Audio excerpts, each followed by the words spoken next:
Welcome to the Slop Farm. Enjoy the video. Start by gathering details about the unexpected restart event.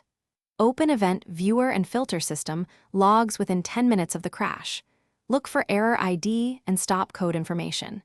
Note any recent Windows update or driver installation occurring in the last 14 days.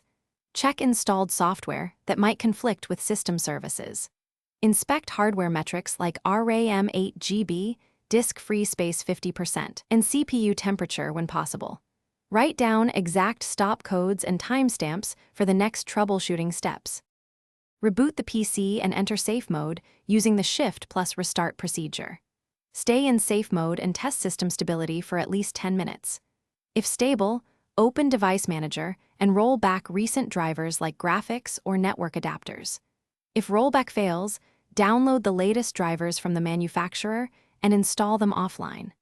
Uninstall any software added in the last 14 days that coincides with the crashes. Reboot normally and observe whether the unexpected restart and stop code reoccur after these changes. Run system repair tools to fix corrupted files via command prompt elevated.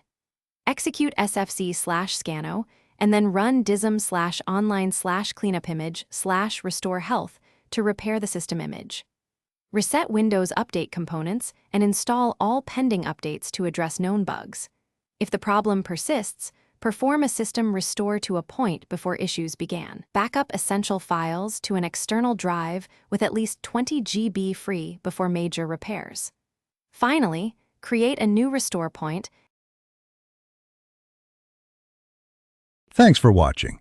Consider subscribing if we helped you today.